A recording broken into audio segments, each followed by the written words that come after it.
Me parece que lo que pasa en Cuba no podemos ver solamente una dimensión o la otra, sino que es una sola. Es decir, cuando decimos que es injusto que desde febrero de 1962 haya un bloqueo de parte de Estados Unidos hacia Cuba, es totalmente cierto, un bloqueo inhumano y más aún en pandemia. El 2020 hubo una retracción de la economía en los países latinoamericanos de 7.7. En Europa, para hacer una comparación, del 6.4 creo, y en Estados Unidos menos, y no llega al 4, a los 4 puntos. Es decir, una economía que se retrae en medio de la pandemia, más un feroz bloqueo de parte de Estados Unidos que no cesa aún dentro de la pandemia, creo que es absolutamente injusto y probablemente sea una de las razones por las cuales la isla de Cuba tenga una crisis social y económica importante. Esto lo decimos y lo vamos a seguir diciendo. Naciones Unidas ha condenado el bloqueo. Lo hizo varias veces y la última vez fue realmente contundente. Creo que fueron Estados Unidos e Israel los únicos que votaron en contra de esta resolución de Naciones Unidas. Pero también tenemos que decir que Cuba tiene un gobierno reconocido, por supuesto, por todo el mundo, reconocido por ONU, pero es un sistema político de partido único, donde la gente es cierto que elige, pero dentro de ese partido. Es decir, que aquellos que reclaman más apertura de parte de Cuba, que reclaman que el pueblo cubano pueda elegir distintas expresiones, no solamente dentro del Partido Comunista, sino que puedan elegir otro tipo de sistemas, otro tipo de economías, otro tipo de libertades, creo que tiene el mismo derecho que tiene todo el mundo, el mismo derecho que tienen internacionalmente todos. Entonces, podemos permitirnos condenar el bloqueo, podemos permitirnos decir que así como en otros países hay crisis económica por la pandemia, en Cuba también. Podemos decir también que Cuba es un ejemplo en muchos aspectos, por ejemplo, en lo que tiene que ver con la ciencia de la medicina. De hecho, están muy avanzada la producción de las vacunas y en otras cuestiones de la salud también. Pero también podemos reclamar para el pueblo cubano más libertad. Y el derecho a elegir su propio gobierno entre otros partidos políticos. Uno puede decir que esta es la democracia liberal, ¿no? La democracia que nos enseñaron desde Europa, desde Estados Unidos. Es la que conocemos y es la que me parece que más derecho tiene la gente.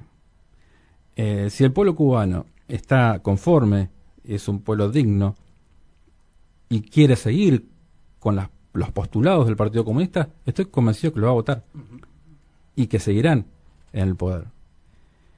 La sensación es que se quiere perpetuar el sistema donde unos pocos gobiernan. En Cuba, como en la Unión Soviética, yo estoy convencido que va a pasar algo similar, porque los padres fundadores de la Revolución Cubana ya no están. Es decir, los dos más grandes, Fidel Castro y el Che Guevara, están muertos. Por lo tanto, hay nuevas generaciones. Y cuando pasa el tiempo, va a haber nuevas generaciones que no hayan visto y no tengan referencias directas de la Revolución Cubana. Y que quizás quieran vivir de otra manera.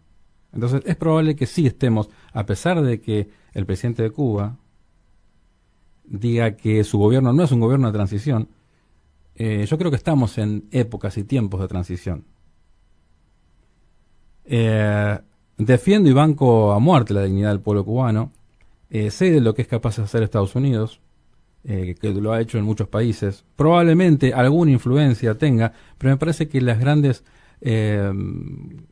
protestas, donde miles de personas salen a las calles, y más en un sistema cerrado como el de Cuba, porque en sistemas abiertos es más fácil de que Estados Unidos pueda influenciar a la población.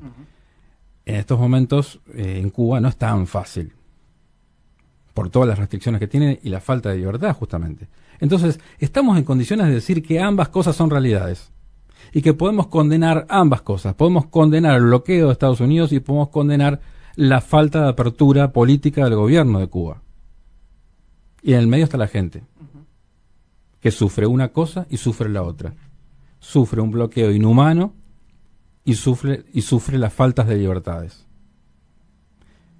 Me parece que no hay contradicción en esto. Y tenemos que dejar de enfrentarnos por tener una postura o la otra postura. No queremos que seguramente digo, no queremos que Cuba vuelva a ser lo mismo que era antes de Fidel Castro, ¿no? La Cuba que era el cabaret de Estados Unidos. No queremos eso. Tampoco queremos un ciudadano cubano que no pueda elegir su propio gobernante, que no pueda elegir cómo vivir, que no pueda viajar tranquilamente, que no pueda salir y volver de su país como quiera. Tampoco queremos eso. Por lo tanto, me parece que por ahí pasan estas cuestiones. Lo del gobierno, bueno, después analizar, esto es lo que pasa en Cuba, analizar después cómo se mueve cada gobierno en respaldo o en repudio, y bueno, depende de los intereses que tenga y depende de las relaciones que tenga con Cuba. Algunos tienen mejor relación con Cuba, como la México de López Obrador, o la Argentina de Alberto Fernández, y otros, como Colombia, tienen una relación, como tiene una relación mejor con Estados Unidos, seguramente va a atacar más duramente a la posición de Cuba. Y vos sabés que me preguntaban por algunas palabras y cómo se van definiendo los gobiernos, y yo contestaba lo siguiente, decía, depende de las simpatías que se tenga o no con el gobierno, es cómo se lo va a definir o cómo se lo va a adjetivar. Porque Estados Unidos y sus aliados es muy fácil que la palabra régimen la pongan a todo o a cualquier gobierno que no les gusta como es. ¿No? Digo, el régimen en Siria, el régimen en Venezuela, el régimen cubano, el régimen... Ahora sí, el gobierno es favorable a Estados Unidos, no, es un gobierno serio, distinguido. Y del otro lado lo mismo, también, ¿no? Si no les gusta, es una dictadura. Y si les gusta, es un gobierno popular. Bueno, pero esto tenemos que aprender a discernir, y por eso también un poco el objetivo de esta columna, que la gente empieza a tener su propio criterio y que no repita exactamente lo que se escucha por ahí. Veían CNN. Yo les debo decir una cosa en serio. Yo creo que cada uno tiene derecho a expresarse. Así como hablamos de la música, bromeamos. Hay música que nos gusta más y menos, pero todo el mundo tiene derecho a hacer música y expresarse. Después uno lo comprará y otros no lo comprará. Y en cuanto a la expresión, cada uno tendrá el derecho a hacerlo. Pero si escuchamos a la CNN, a Emilio Estefan y a Gloria Estefan, bueno, evidentemente que no vamos a encontrar a una postura objetiva. Que vienen cantando Quiero mi Cuba libre hace 40 años. Sí, claro. Entonces tiene una postura muy definida. Y la gente tiene que saber eso. Como obviamente si vamos a entrevistar a alguien que formó parte del gobierno de Cuba, o artistas que son afines al gobierno de Cuba, nos va a dar otra opinión muy sesgada. Entonces, escuchemos a los dos. Escuchemos a Silvio Rodríguez, escuchemos a Gloria Estefan. A ver qué nos dicen y tomemos nosotros nuestra propia posición. Y no repitamos exactamente todas las cuestiones que muchas veces se basan en el odio. El odio hacia el otro. Lo que pasa en Argentina a veces, ¿no? Lamentablemente, entre kirchneristas, macristas, etcétera. Bueno, en Cuba es peor todavía, entre anticastristas y favorables a la revolución. Obviamente, un odio tremendo, visceral. Entonces, tratemos, yo como analista tengo que tener una posición lo más objetiva posible. No existe la objetividad total, no existe. Obviamente, yo miro y lo digo públicamente, ¿no? Con admiración lo que hizo Cuba sin insumos, con un bloqueo atroz, y lo que hizo con la ciencia médica es impresionante. Entonces, los tipos son realmente unos cráneos, cerebros. Pero por otro lado, lo que ha hecho políticamente, la prisión hay presos políticos, perseguidos. Sí, la gente que no puede comer. La gente, bueno, sí.